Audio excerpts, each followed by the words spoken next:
Vous le connaissez, lui, Pascal Praud. Il va vous raconter une histoire abominable. On est chez les fous. Écoutez. Vous racontez une histoire que vous n'allez pas croire, comme je ne l'ai pas cru quand je l'ai découverte. Vous vous souvenez que l'école proposera aux enfants cette saison des cours d'éducation à la vie affective, relationnelle et à la sexualité. Eh bien, figurez-vous que l'Académie de Montpellier avait recruté un référent pour la Lozère, référent condamné pour pédopornographie. Ancien directeur d'école épinglé pour détention d'images pédopornographiques. Depuis, ce monsieur était conseiller pédagogique, ce qui en dit long sur l'éducation nationale, incapable de faire le ménage dans ses rangs.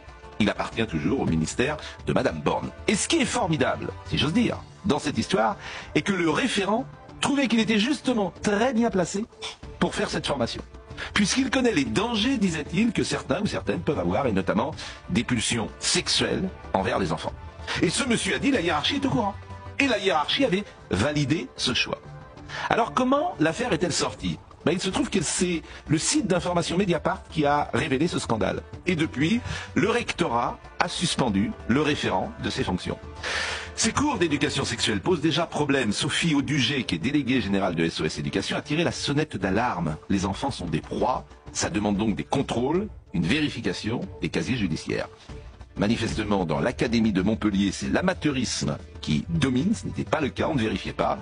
Académie contactée, qui n'a fait aucun commentaire. Alors non seulement ils vérifient pas les antécédents de ceux qu'ils embauchent, mais même quand ils sont au courant, ils laissent passer. C'est parce que j'ai entendu. Le gars, il vous dit, mais ma hiérarchie était au courant. Par contre, l'éducation nationale te dit non, on n'était pas au courant. Bien sûr, chacun se renvoie la balle, mais c'est des bandes de lâches, c'est un truc de fou. Mais comment c'est possible qu'en 2025, avec tout ce que l'on sait, il a été mis en examen, donc il a un casier judiciaire.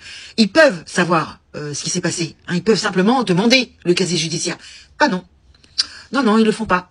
Est-ce que c'est par lâcheté? Est-ce que c'est par fainéantise? Est-ce que c'est parce qu'ils veulent des pédophiles dans l'éducation nationale? Je ne sais pas. À croire que c'est ce qu'ils cherchent, hein, c'est pas possible. Embaucher un pédocriminel pour faire l'éducation, on va dire, sexuelle, hein, vous avez compris, pour des enfants. Hein? Ah bah oui, il devait jouir d'avance hein, de faire ce boulot. Et en plus, c'est un ancien directeur d'école. Lui, ce gars-là. Un ancien directeur d'école, vous avez compris? Déjà, est-ce que l'éducation sexuelle, c'est le rôle de l'école? Je me pose la question. Je ne crois pas. C'est le monde inversé, hein. Le monde dégénéré. Et encore une fois, c'est Mediapart qui a révélé l'affaire. L'Académie de Montpellier n'a rien trouvé de mieux que d'embaucher une personne condamnée à la pédopornographie. Donc, comme je vous ai dit, c'est un ancien directeur d'école, épinglé par la justice en 2011, pour détention d'images, porno machin, et devenu depuis conseiller pédagogique. Parce qu'on lui trouve un boulot à celui-là. C'est un pédophile engagé. Et qu'est-ce qu'on constate? Donc que l'éducation nationale est incapable de se débarrasser de ces brebis galeuses.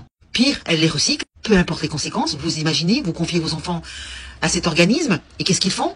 On te parle d'éducation affective. On vous a demandé quelque chose? Surtout quand on voit que vous n'êtes pas très regardante sur les antécédents de vos brebis galeuses. Hein. Et monsieur est celui qui était le mieux placé pour former les enseignants dans l'éducation affective. Mais ils se foutent de notre gueule. Hein. Ça, c'est l'éducation nationale qui le dit. Et en plus, ils se permettent, l'Académie de Montpellier, de pas répondre aux sollicitations des journalistes. Ah, ils ont rien à dire. Mais c'est incroyable, ça. Vous devez nous rendre des comptes. En réponse, ils ont suspendu le référent. Mais où c'est qu'ils l'ont mis? Suspendu, ça veut pas dire viré, hein. Là, la rentrée vient juste de commencer, hein. Ça fait 15 jours.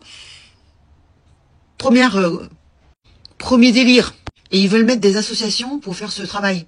Sans contrôler qui est derrière ces associations. Ça va être bien, génial. C'est du bricolage, c'est de l'amateurisme. Surtout sur des questions aussi importantes. On vous a rien demandé déjà pour commencer. Voici le tweet de Ségolène Royal. Autant dire que je suis d'accord avec elle. Moi, je ne comprends pas qu'il soit suspendu. Toute personne qui serait concernée par ces histoires de pédocriminalité devrait être radiée à vie. Et plus jamais être en contact avec des enfants. Ou même indirectement. Parce qu'ils nous disent, il n'avait pas l'accès direct avec les enfants. Je m'en tape! Comment ça se fait que ce gars, il y a 10 ans, il a été condamné, il n'a pas été écarté de l'éducation nationale. Hein? Comment c'est possible? Vous voyez bien qu'il n'y a aucune vigilance, qu'ils se foutent de la gueule du monde. J'ai dit, il faut tous les virer, tous. Tous, gouvernement, cette opposition politique, tous, qu'ils dégagent. Il y en a ras-le-bol. Bon, alors dis-moi en commentaire ce que tu penses de cette vidéo. Je trouve ça, mais... Je vais me calmer. Et partage la vidéo et je te dis à très bientôt pour une prochaine dinguerie. Salut les gueux et les gueuses, ciao.